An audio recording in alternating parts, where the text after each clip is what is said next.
think I'll probably skip using this. Am I audible to all of you? Yes. Okay, thank you. Thank you, Siri, for those kind words. And good morning or good afternoon or good noon to all of you. As she mentioned, I'm currently teaching a course here for the Masters in Applied Finance program. So it's on global economics.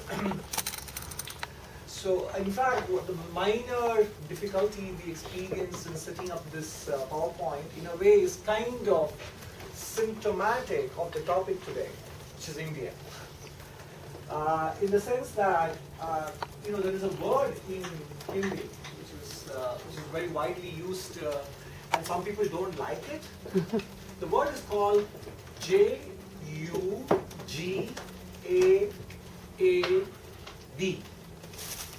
Jugaad.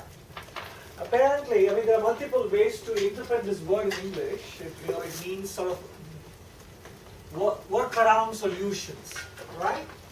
Or in being innovative, or somehow making things work, being creative in difficult situations, patchwork,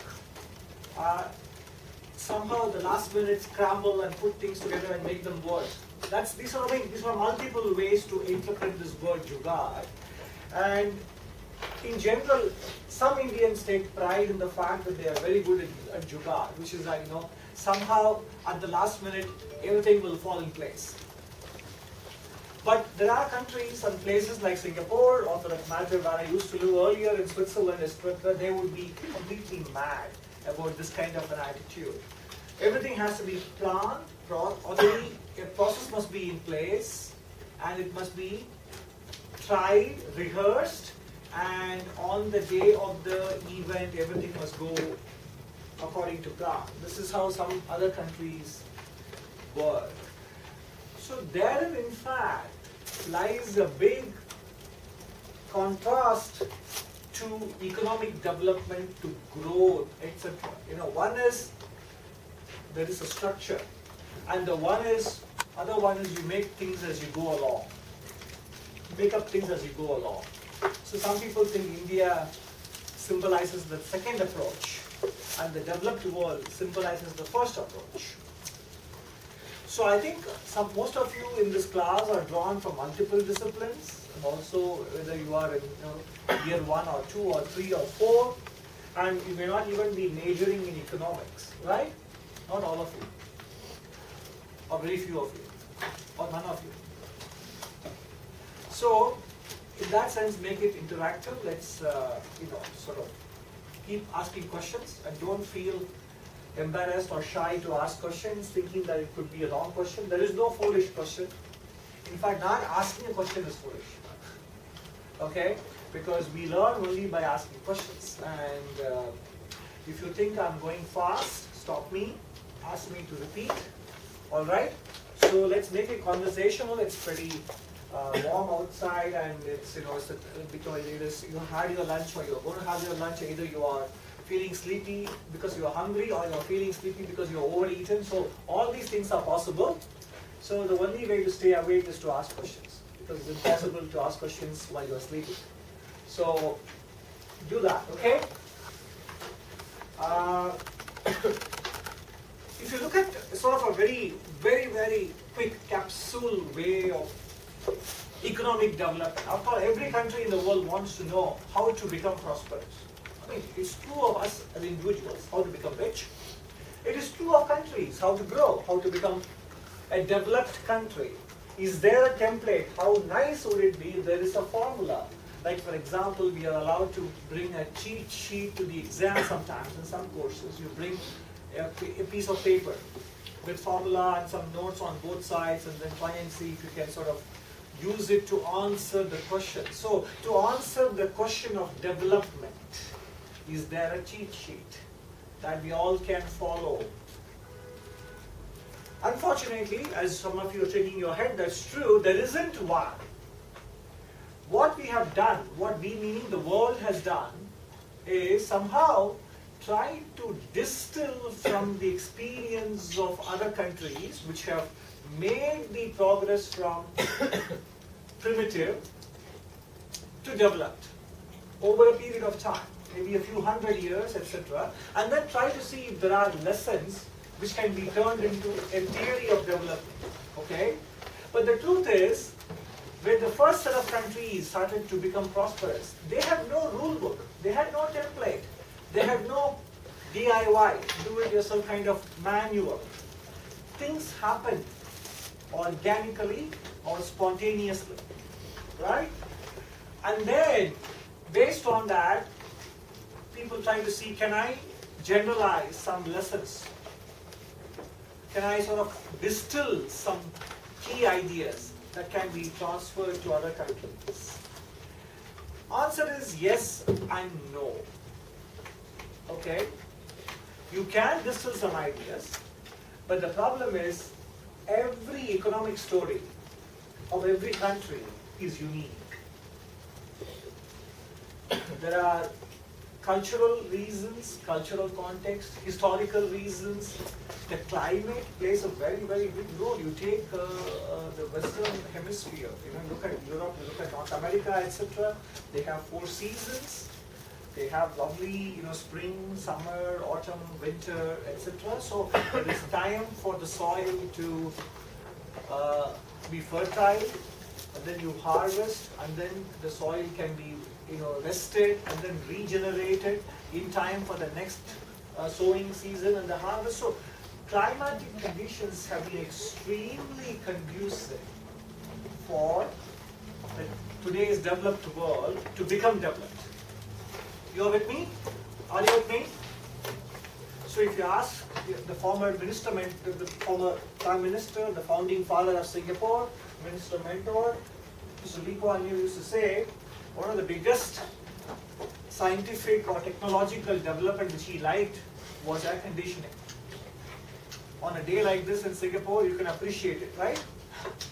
The air conditioning, how important it is for us to be productive. Otherwise, you will just be tired. The sheer heat and the humidity and the loss of water, you will feel tired.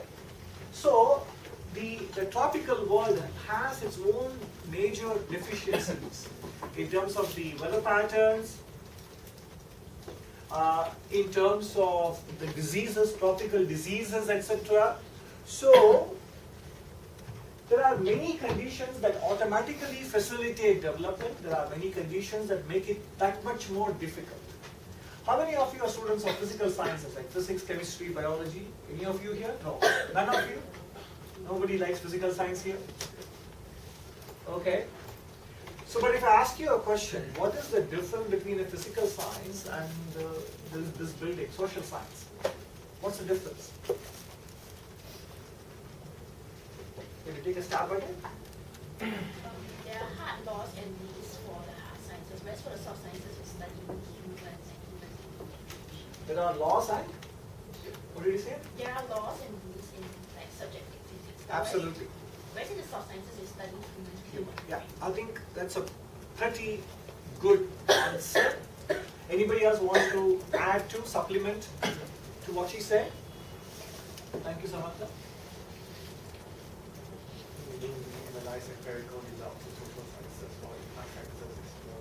That's not quite true. You had to, in fact, analyze societal data. The data are different, but it is also data-based. I think you're trying to hint at something, which is, in physical sciences, the theories are, what we use the word, deterministic. So you take law of gravity. Law of gravity is the same in Mexico, Malaysia, Moscow, whatever, wherever. Law of gravity is not different. But the law of social science is different from Mexico, Malaysia, or Moscow. Because why? The context and the history matter. Political systems matter. Leadership matters. A lot of other things matter. So you study theory in physical sciences because the reality can be understood by learning theory. In social sciences, you learn theory in order to understand why the reality does not conform to the theory. Not always. If it happens, it could be by chance. So, theories are what we call, in social sciences, points of Anybody heard that before? Theories are points of departure. It's the starting point of your analysis, right? Are you with me? You start to understand the real world by learning theory. This is your first stepping stone into understanding reality. Because one of the things you always learn in economics or social science is ceteris paribus. Other things held constant. A should lead to B or etc. etc. But the truth is, in real world, other things are never constant. It's constantly moving. Things are in a state of flux. And therefore, you know that in reality, the outcomes will be different from what the theory tells you, because you cannot hold other things constant. And that is why, when we all learn theory, we know that the underlying assumptions do not always hold in practice. But you should know how to start to understand the real world. You need an anchor. You need a platform. And theory provides you that platform. So why is this very, very long preamble about physical science, social science? Is there a template for development? How countries progress, etc. Why? Because even in the complex world of social sciences and economics, the story of India is even more unique than others, because it is, let's move here first, and then we come back to the other slide. It is probably the only big country in the world which is, as big as it is, 1.32 billion, or as we say in India, 1,332 crores or 1,320 million, etc. It's such a huge country which is a democracy. You don't have a template. You don't have a precedence. Yes, the United States is a democracy, but it's got less than 1/4 of the size of India, right? So other democracies like Britain, or for that matter, France, Germany, etc., they're all much, much smaller. And what about the geographical spread? That is why India is called a subcontinent, right? Because it is a continental scale by itself. It's got so many languages, so many cultures, even weather patterns can be different. The northern part of India may resemble somewhat the developed country patterns. You have 4 seasons. But southern India, probably like Singapore, doesn't have seasons. It's only hot, hotter and hottest. Right? Okay? So, it is geographically varied, diverse, culturally, climatologically very well spread out and very diverse. Different cultures, different languages, different food habits, although there is some element of commonality. So, and it is a democracy. Most countries, as you might have learned or you might be learning, became political democracies after they become economically advanced. But India chose democracy even before it's become economically developed. And that brings with it its own problems and opportunities. We can debate forever whether India is better served by being a democracy or not. Or is there any other system that could be suitable for a country of such diversity? Because democracy allows so many opinions to be voiced, and there is a natural venting or air for grievances, outlet, right? Democracy provides that. Okay? So, and one of the other features of social sciences, because everything is constantly moving, ceteris is not paribus, right? Ceteris is never paribus, right?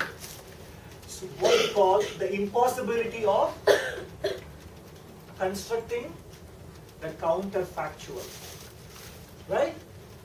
In the laboratory, you can control every variable except one. You can repeat the experiment. In real life, things have moved on. So you can't say, for example, Singapore has ERP, electronic road pricing, and there is a certificate of entitlement for buying cars, COE, ERP, etc. But people say, you know what? It hasn't stopped the population of cars from rising. It's growing. The idea of COE is to discourage car ownership. The idea of ERP is to discourage private modes of transport. Use buses, trains, etc. Or even two-wheelers or whatever. So, the policy hasn't worked. There can be one judgment, right? One conclusion. But what is wrong with this conclusion? ERP and COE haven't worked. Car population is rising. Doesn't work. Is that the only possible conclusion? Come on. Try something. I told you, unless you speak, you will fall asleep. What can be the other answer? Is there another answer? COE has helped slow down the increase in population, so technically it's slower than You are again on the right track, very, very right track. So how would you say it?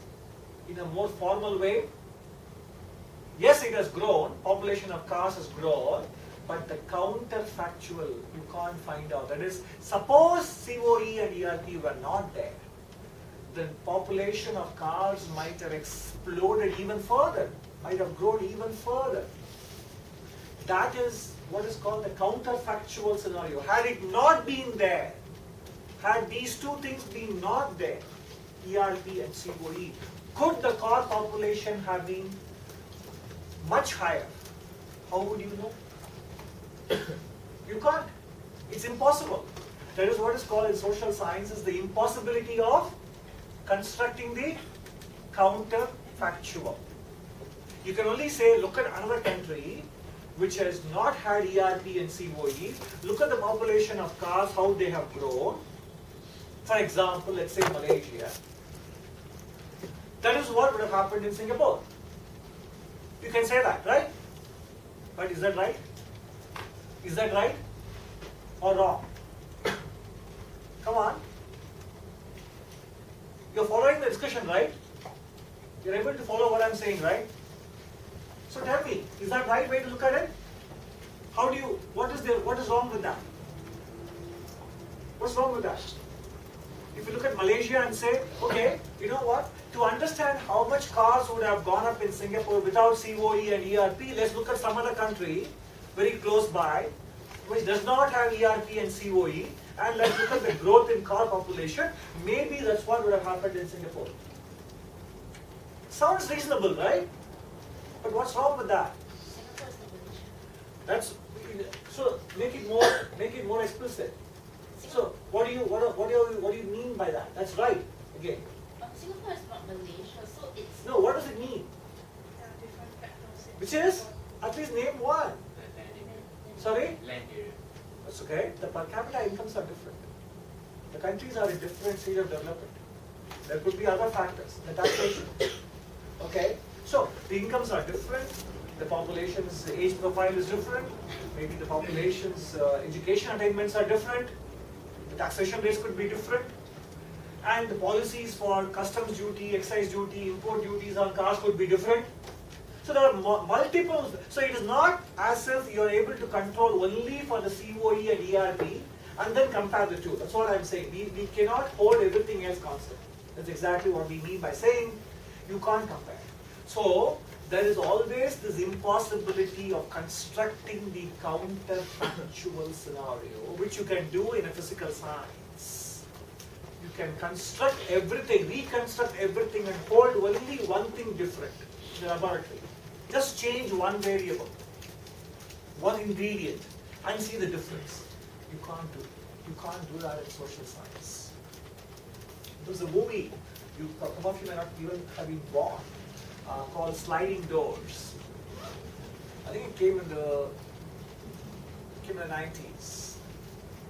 Sliding Doors was a movie where there is this heroine in the movie, and she works in an office, and one day she feels unwell or tired or whatever, wants to go home early. So the movie exactly starts there. She comes to the train station, the metro station, and the movie from that point onwards goes in two different tracks. In one track, it looks as if she's able to catch the train and go home. In another track, she misses the train. Okay? So in the track where she catches the train and goes home, she finds her boyfriend is with somebody else in the house. And then what happens to her life? And the other track, she misses the train, she doesn't go home in time, and the boyfriend is not caught. So how her life proceeds in the other track? Here you are able to control the counterfactual. It's a movie. It's a movie. You can do that. So what happens if she caught the train, and what happened if she didn't catch the train? You can't do that in real life. So that movie was one example of how to control for the counterfactual in an imaginary setting. Very creative idea. Of course, towards the end of the movie, the director skillfully brings both the tracks into one.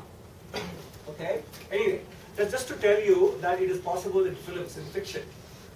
But counterfactual cannot be done in real life. So, when we go through this presentation, keep all these things in mind.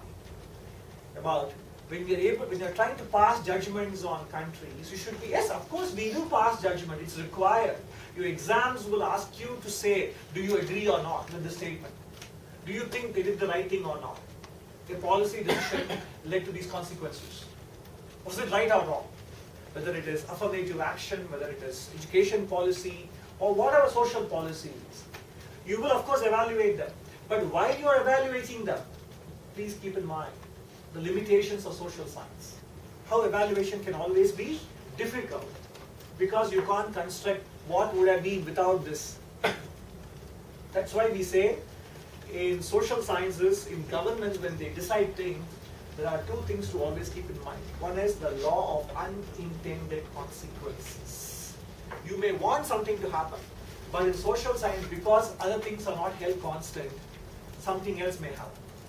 The law of unintended consequences always works in real life, whether it is for governments or for us as individuals. The second is the road to hell is paved with good intentions. Okay? Sometimes the governments want to do something good.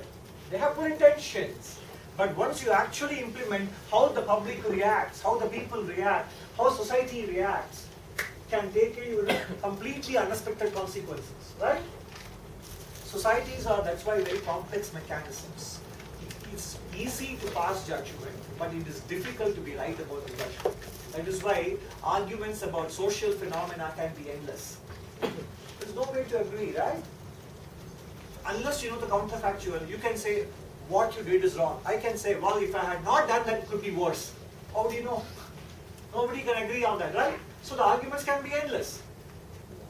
Anyway, so that being the backdrop, this country is actually much more, so if social science is complex, this is complexity multiple times over. Okay? So that is why when people talk about, has India lived up to its potential? Has India done successfully?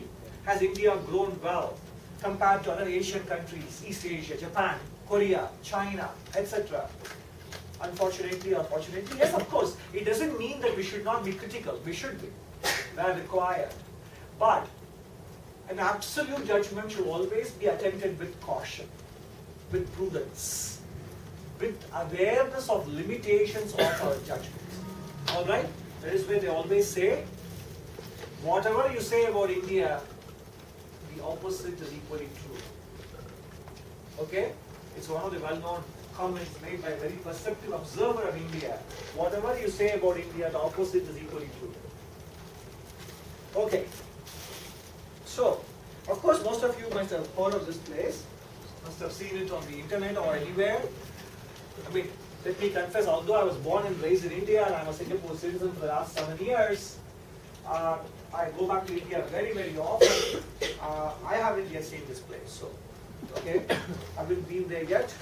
But I was born in this city because what is not very well known in the outside world is not just about Taj Mahal, but also about the famous temples, the Hindu temples. And this is one such temple, and it's in a town called Madurai, which is south of India.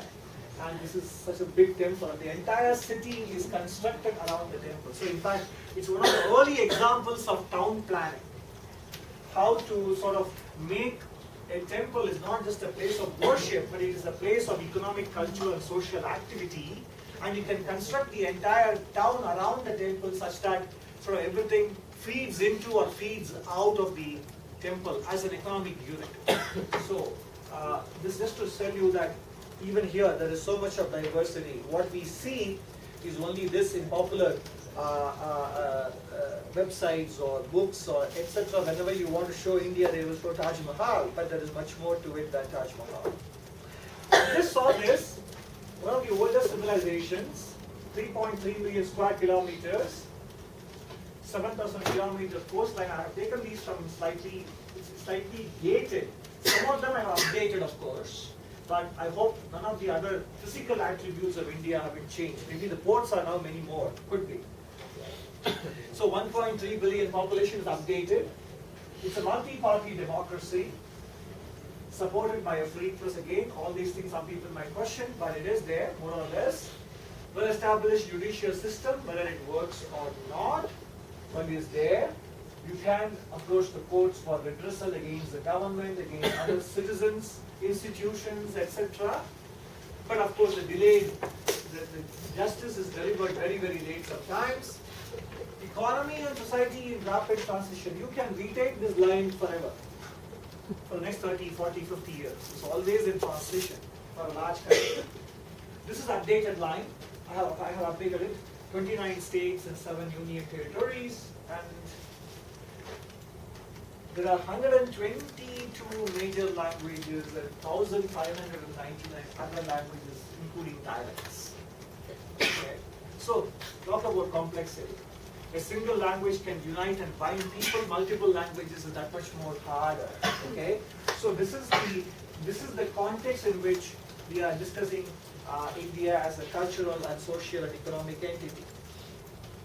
Of course, the picture on your right at the top is this typical scene from a cricket match in India, one of the most popular sports. Okay, and these are also, the household savings rate has come down slightly maybe, but in general, Indian household debt is very, very low, as it is the case in most Asian countries. East Asia also has this tendency towards savings, frugality. Why? Why? Why do Asians save more?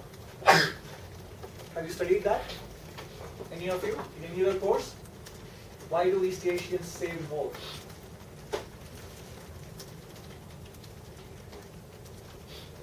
Come on, even if you haven't studied it, you can think about the answer based on your own experience, your households, your family, your parents, grandparents.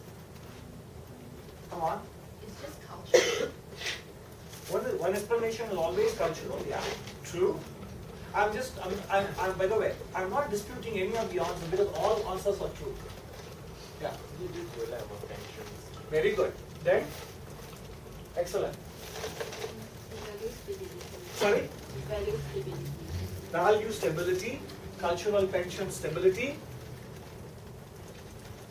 Yeah, I think all three are correct. We sort of, first of all, there is this natural cultural tendency which is to say, you need to provide for a rainy day. You need to be sort of thrifty.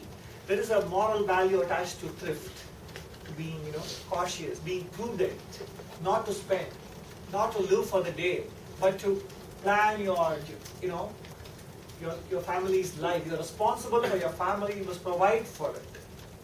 And the important reason is the society, the state, doesn't really provide for it. There is no automatic unemployment insurance or social security or pensions for old age, etc. in most East Asian countries, partly because of lack of government resources and partly because of, Lee Kuan Yew said, so everybody should be responsible for their own affairs, social economic affairs. So that is the other reason. So the state doesn't provide for it. There's a cultural aspect. Because if nobody else provides for you, you have to provide for yourself. So that is true of Asia, not just India. But of course, unfortunately or fortunately, again, this is not the class to go into a big discussion, Western values and practices are permeating because of exposure, cultural exposure, travel. So we also now get into multiple credit cards. South Korea, for example, South Korea has a problem with multiple credit cards. Household debt is very high. Thailand, early in the new millennium, had a problem with too many credit cards and credit card debt. What is a credit card? What does it help you, by the way? What does a credit card help you with? Come on, you were using it. Most of you use it. Cashless, yeah. But what does it help you? Yes, that's correct. One is the physical convenience of not having to carry cash. It's your money safe. It's a? You don't have to bring all your money together. Like, Yeah, that's what he also said. You don't have to carry. Yes. Provides you with instant gratification. Very good. Excellent. Anybody else? Basically, you spend the money that you don't have yet. You don't have yet. So that's what he called instant gratification. So in the earlier days, if you wanted to buy something, you have to first earn the money to buy it. But a credit card tells you, if I want something, I just get it. I can worry about paying for it later. So there is something called instant gratification versus delayed gratification. So this culture of instant gratification is something which was alien to Asian cultures, Oriental civilizations. But that's creeping up everywhere, including in India as well. In fact, right now, if you look at statistics, credit card loans or credit card outstandings are growing at 30% per annum annual rate in India at the moment, as we speak. That's got its pluses and minuses. On the one hand, of course, as an economist, you always speak with two hands, right? On the one hand, it is good for economic growth. As people spend, companies produce more, they employ more. On the other hand, a culture of credit card spending also means you don't save, the savings rate comes down. And it also, in fact, social experiments have shown that kids who are able to practice delayed gratification, the famous experiment of the chocolate jar, right? So delayed gratification, kids who are able to practice delayed gratification when they become adults, they are much more stable, responsible, and can do leadership positions. Instant gratification, people become, impulsive, temperamental, make wrong decisions, and don't have the patience to take the long-term view, etc. Okay, so these things have been proven in sociological experiments, the merits and demerits of delayed and instant gratification. Excellent. All right. So we move on. Please do stop me and ask me questions or make comments by all means. All right. So again, in 2013, in January, at the time of India's Republic Day, this newspaper called Economic Times put out these important statistics. Some interesting facts. I just compiled them for you. Since independence in 1947 from colonial rule, India has built 1.25 million miles of new roads. Steel output has gone up by 50 times, cement by 20 times, etc. In fact, it is the second largest cement producer in the world after China. Second largest labor force, self-sufficient in grain and clothing and milk as well now. In fact, it has launched more than 65 satellites by now. In fact, in February this year, the Indian, I will show it later, they launched 104 satellites within a very, very short period of time, a global record, etc. All right? The game chess was invented in India.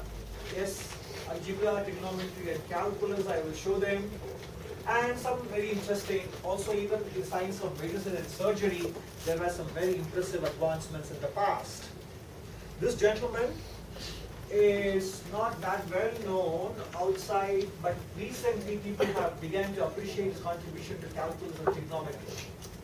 So you have this website, and you can see what all, in fact there is a Madhava Leibniz theorem, okay? So people understand that some of these excellent contributions were made by people who were very religious and spiritual, and yet could also coexist in the world of science and spirituality. Okay? They could do math, they could do science, and they could be deeply religious as well, as you can see from this appearance here. But it's also contemporary, not just the past glory of being advanced in medicine, science, chess, or etc. That is the past. So you had a so-called glorious past, long civilization, 5,000 years. But there's also a potential and a promise. So for example, this gentleman who lives in Canada of Indian origin won the Fields Prize for mathematics, which is the equivalent of Nobel, because they don't give you the Nobel for, for mathematics. All right. Oh, by the way, how many of you know that there is a Nobel Prize for economics? You know it, right? Yes or no? Is there a Nobel Prize for economics? Is there a Nobel Prize for economics? Only two answers possible. Yes or no? Yes. Okay, the answer is yes. Right? Yeah. Wrong. It is called Nobel, but it is given by the Swedish Riksbank, central bank, because Alfred Nobel did not create a Nobel for social sciences. He only created Nobel for physical sciences, including medicine, of course. So it is an award given by the Swedish central bank called the Swedish Riksbank, but out of colloquial usage, it is awarded by the Nobel committee. Therefore, it tends to be called the Nobel in economics. But strictly speaking, it is not a Nobel Prize. It's a prize given by the Swedish central bank. Although conversationally, it has tended to get mixed up. Economists like it to be given the same Nobel Prize as physical scientists are given, and doctors and medicine experts are given. All right, but the truth is, yes, there is no so-called officially, strictly speaking, no Nobel for economics. And who won the Nobel this year, by the way, for economics? Nobel or the Swedish Central Bank Prize for Economics. Who won that? Are you well informed? Anybody knows the name of the person who won the award this year? And it is important for people learning social sciences. None of you said are doing physical science courses, right? That's what you said. Then you should know about this award given to this economist, a behavioral economist, Professor Richard Taylor, Thaler, from the University of Chicago. You should check him out. It's a very good professor who talks about the very idea we discussed a few minutes ago, why economics cannot be a physical science. Somebody said social sciences has involvement of human, but that's exactly what he studied. How to make economics richer, the theory of economics richer, by incorporating human behavior into the economic theory. Okay? So take a look at it. So here, for example, this young man won the Fields Prize a couple of years ago, and he says how music helps him also become a good mathematician, in fact. So, and then I spoke about the Indian Space Research Organization, which has done so well. For example, in 2017 February, it launched a record 104 satellites through just one single vehicle, one satellite launch vehicle in February this year. So there are islands of excellence, there are individuals of excellence, all right? But the question is, you have islands of excellence, and you have specific individuals who are doing fantastic work. But can all this sort of combine into a prosperous economic future, which is what countries like Singapore, Japan, South Korea, Taiwan, Hong Kong, and now China are managing to do? Because in the 20th century, at the beginning of 20th century, one country was considered very promising. Which country was that? Sorry? China? At the beginning of 20th century? No. Japan, No.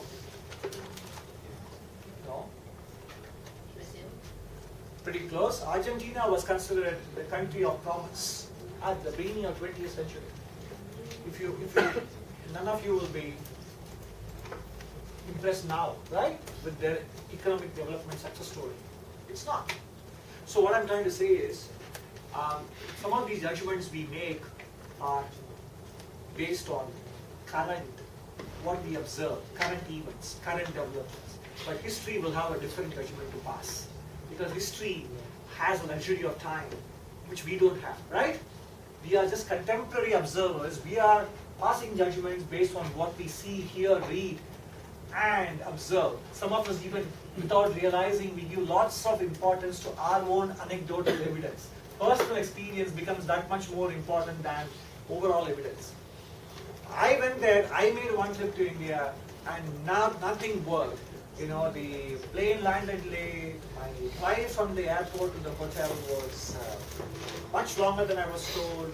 And then, you know, I took 1 hour to get checked in. So all that experience is going to make you think this country will not make it. Somebody else has a much different experience and you will say, you know what, India has made tremendous progress. The truth is, both are true. Right? So we will always, human beings, tend to overweight personal evidence, experience.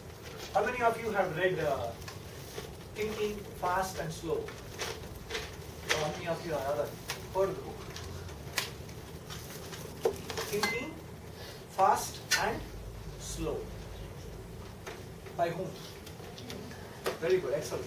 Daniel Kahneman. So it's a good book, heavy book, but you must read it. Especially people in social sciences must understand and read it. Or if you want a lighter version, you should read Professor Dan Ariely's book, Predictably Irrational. Professor Dan Ariely, A-R-I-E-L-Y, A-R-I-E-L-Y, Dan Ariely. He has a lovely TED talk on that topic. Very, very funny, very humorous. You must listen to it and very thoughtful. So, why did I bring up Daniel Kahneman? Is that we tend to overweight personal experience. But that cannot be the basis for forming a judgment on a complex topic of development, on a complex entity like a country, which is as big as what we saw. Okay. But this paper, published in 2004, said, you know what? India can grow at 7% a year without a sweat. So 13 years later, has this happened? In fact, this optimistic future should be so easily obtained. It would take a lot of effort to actually not succeed in growing at 7% per annum. That's what the expectation was at that time. Okay, I mean, so you don't have to worry about the details. If you're not an economics student, you may not be able to understand all of this. But the point is, these two gentlemen, Professor Danny Roderick and Professor Aravind Subramaniam, who is now an important policy maker in India, they both wrote this paper and said why India can grow at 7% a year or more. Of course, she read out at the beginning, last November, about a year ago, my co-author and I wrote a book, Can India Grow? And this seems to be in contradiction to this, why India can grow at 7% versus somebody writing Can India Grow? But in fact, we wanted to name the book as Can India Grow Faster? But the publisher said this is more interesting and provocative, Can India Grow, than saying Can India Grow Faster? So that's why they chose to shorten the title. It becomes easy to print as well. So the interest, what we tried to say was, one of the things that the world does often is to compare. And especially it is very, very tempting. It gives a lot of people employment, consulting contracts, etc. to compare India and China. It is a cottage industry. This comparison business is a cottage industry. A lot of people make money out of comparisons and studies. The consultancy houses, accounting entities, Deloitte, KPMG, all these people, McKinsey's of the world. But comparisons are only useful up to a point. It kind of probably can trigger you in some good direction, but it can be completely wrong as well. Because as we said, nations have different starting points and different political systems. Yes, to some degree you can draw lessons about leadership, about focus. For example, China has done very well in education. Much, much better than what India has done. So you can say there are certain areas where you can learn from them. India had a central bank. You know what a central bank is, right? All of you? Yes or no? You know what a central bank is, right? What is India's central bank? What is America's central bank? Anybody knows? Have you heard of the word central bank? Yes, right? So what is America's central bank called? Sorry? The Federal Reserve. Okay, thank you. And India's central bank is called? The Reserve Bank of India. China's central bank is called? The People's Bank of China, PBOC, right? And in Singapore, the Monetary Authority of Singapore. Okay, good. So, there was a very well-known Indian central bank governor called Dr. Y.V. Reddy, R-E-D-D-Y, not Reddy, Reddy. It's a community, okay? He was the India central bank governor during the 2008 crisis of the war, and he did a very good job. And recently, a kind of autobiographical book of his had just come out, Advice and Dissent. Remember the book? Just recently. And he mentions, based on his interactions with the Chinese officials, he notes a few important things about Chinese, very positive ones. He says they are, first of all, very, very well prepared for meetings when they come.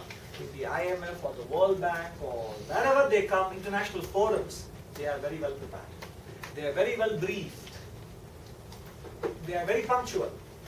And if they want to answer questions, the question should be given to them beforehand so that they can prepare.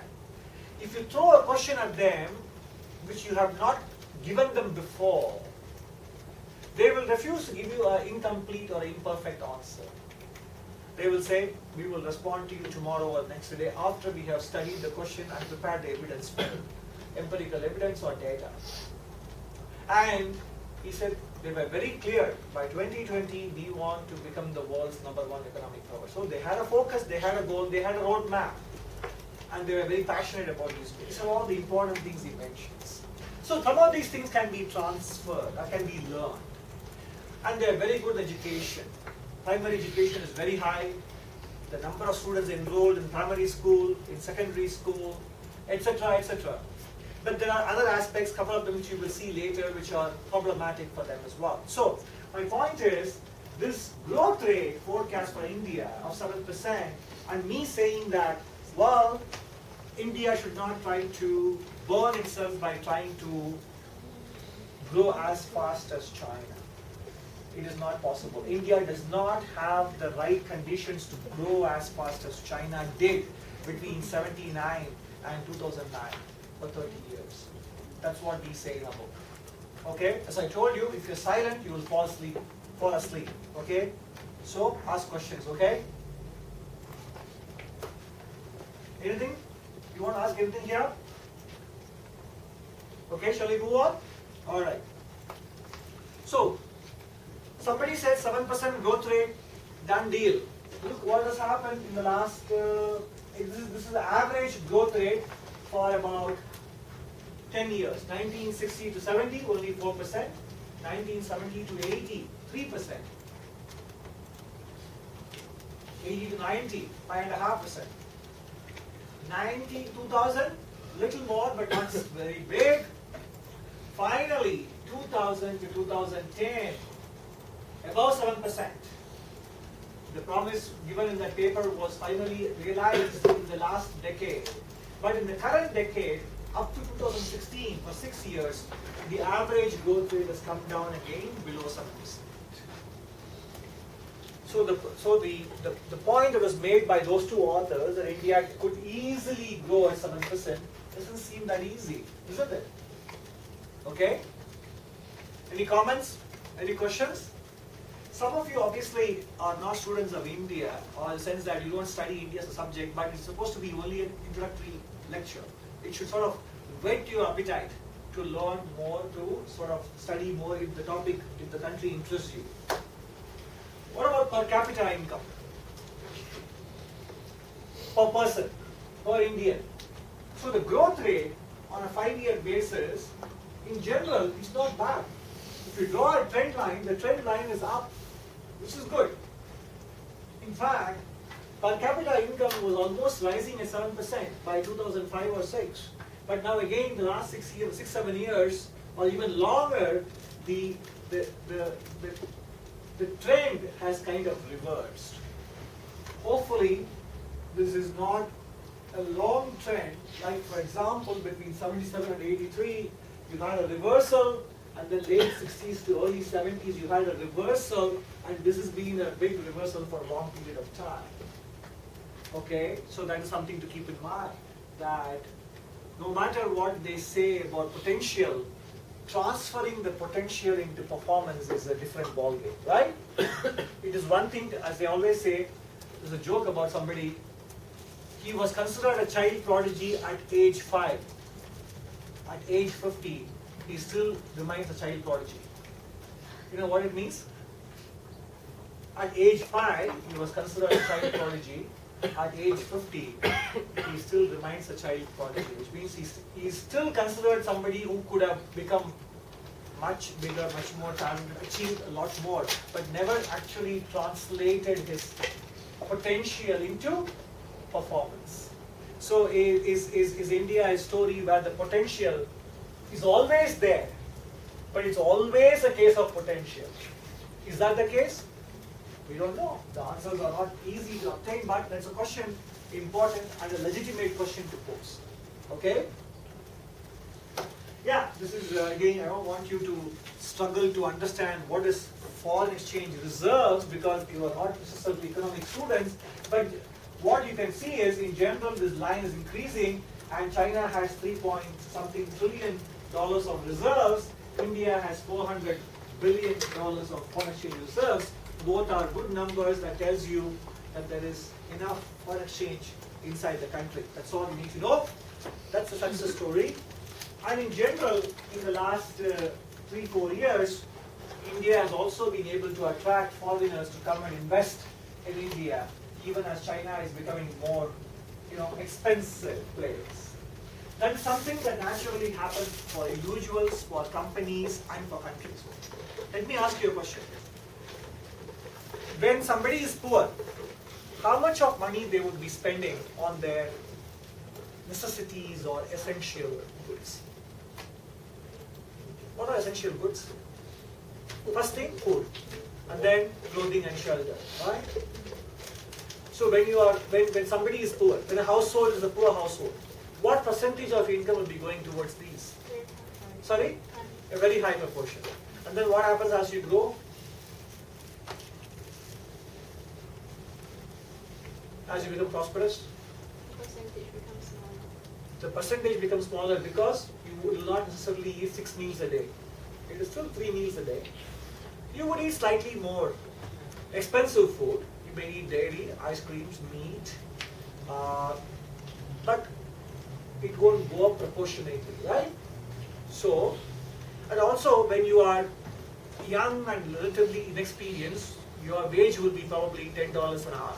But as you have become 35, 40 years old and you are now well qualified, well experienced, you are paid $100 or $200 per hour, right?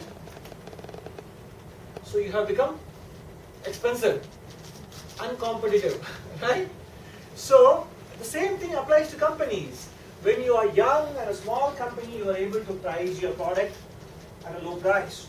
And as you become a big company employing 500,000 people and creating multiple plants, locations, and want to take care of your employees very well, give them health insurance, give them canteen, gymnasium facilities, and so on and so forth, your cost goes up, right? What I'm trying to say is, it is natural as countries grow, as companies grow, you will tend to become uncompetitive. That's the law of growth. That's the nature of growth. As countries become richer, they will become uncompetitive. So how do they compensate it? How do they neutralize the uncompetitiveness? Any guess? It makes sense, right? So for example, what Japan was exporting no longer becomes good for Japan. So China becomes an exporter of, slippers, small audio cassettes, CDs, hard drive. Singapore was doing that. Seagate was in Singapore in 1960s and 70s, the maker of hard drives. And then hardware electronics migrates towards Philippines and Vietnam. It is Singapore and then migrates towards Vietnam and Philippines, and then maybe now it migrates to Bangladesh or Myanmar or Laos or Cambodia. So how do these countries, which have become now richer, how do they compensate their loss of competitiveness? They should become, sorry? Innovators, very good. Basically, you compensate your cost disadvantage through productivity, innovation, technology. You want to migrate into what is called high value goods, high value added goods. That's what China is trying to get into. So there is a space for India to get into for so-called light manufactured goods. But India has to compete with Bangladesh, Vietnam, Sri Lanka, and so on and so forth. Okay, so that is the nature of development. You will tend to become uncompetitive, become costlier, but there are other options, but it's not easy, alright? And one of the things that East Asia did very, very well, first Japan, and then followed, in fact they say in East Asia, the development is called the flying geese pattern, the flying geese, right?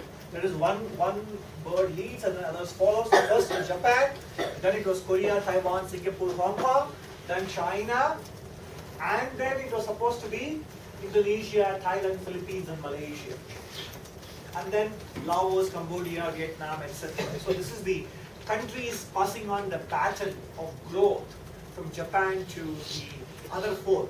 Taiwan, Korea, Singapore, Hong Kong were considered the Asian tigers. In 1993, the World Bank published a book called East Asian Miracle. Of course, you must have also heard of something called the magazine cover curse. Have you heard of it?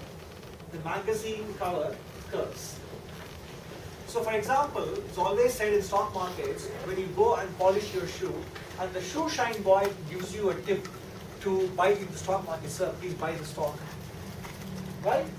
So you are going to the office, you are a banker, and you are getting a shoe polish, and on the platform, the road platform, in the pavement, the shoe shine boy gives you a stock tip. Should you buy or sell? Are you understanding the question? Do you follow my question? Do you understand? You are a banker, you know stock markets very well. You are going to the office, on the pavement, a shoe shine boy who shines your shoe tells you, sir, buy this particular stock, Singtel, you will do very well. Should you buy or should you sell? Sorry? Only two answers again, you can't be wrong. Should sell, why? Sorry? That's a good answer. You should sell, she says, because there's a demand for it. What it means is that when a shoe shine boy gives you a tip, which means the information about that stock is already very, very well known in the system. So it can't, there may not be anything more to the story. The story is already widely known and well known and dispersed. That is why it is called the magazine cover curse. When something comes on the magazine cover, it is time to do the opposite. So when a newspaper or a popular magazine puts a story, oh, company X is doing very, very well, you should go out and buy the stock. Maybe you should sell it. Because by the time it comes on the magazine cover, it's already well known. So, in fact, as the company is growing and becoming successful to be able to come on the cover, that is the time where you should have made the money, right? Similarly, by the time in 1993 World Bank published the book on East Asian Miracle, the East Asian Miracle was done. And what happened in the next 3 years? Asian financial crisis. So, in a sense, the World Bank report marked the peak of East Asian success story. Alright? So, in a way, that is why it is called the magazine cover curse. When something is publicized, that probably marks the peak. So that happened to East Asia. But one of the success stories behind East Asia was high savings rate. There's, between 1960 and 1990, East Asian economies grew very well. But an important pillar of that growth was savings, high savings. We discussed earlier. Why? Lack of pensions, habit, culture, whatever reason, savings rate was very important. Because what households save becomes the basis for companies to borrow and invest. Through the banking system, through the stock market, through the bond market, companies are able to use the household savings and create factories and offices and generate employment, and it becomes a virtuous circle, right? It's called a virtuous circle. India's savings rate kept rising, but now you can see in the last 10 years, the savings rate has stopped rising, has even come down to below 32%. Okay, this data is available up to 2015-16. So, and the household savings rate also has come down from 24% at the peak to now less than 20%. That's not a good sign. When you talk of being able to sustain a high growth rate, sustaining the savings rate becomes important. And that is why I said, if you are creating a culture of credit card usage and consumption, you are going to hurt the habit of savings. Okay? Are you with me? Yeah, I'm just giving you contrast between China and India. Even now, China, after 30 years of high growth rate, is still able to maintain a savings rate of 50%. Sometimes it's a problem. Like, they say in economics, anything done excess is a problem. Even good habits can be a problem. Anything in excess is a problem. So, high savings rate of 50% is a problem because then to that extent people are not consuming today. So you are saving for the future, but you are not creating growth today. So 50% is too high, but certainly below 30% or 35% is probably low. Somewhere around, as you are growing, so India's savings rate did rise from 20 to almost went up to 40, but since then it's sort of coming off. Almost to 33, 32%, etc. Whereas China has a peak clearly, but still coming down a little bit too slowly than it should. Because if you look at today's developed countries, their savings rates are low. Why? When you are earning income, you will save. As you become older, you will draw upon your savings, right? You save in your earning years, and in your old years, pension years, you will draw on your savings. So most developed countries today are becoming older in the Western world. Japan, for example. Korea, for example. Singapore, for example. And then Germany, Italy. All these countries have become prosperous and they are now becoming older.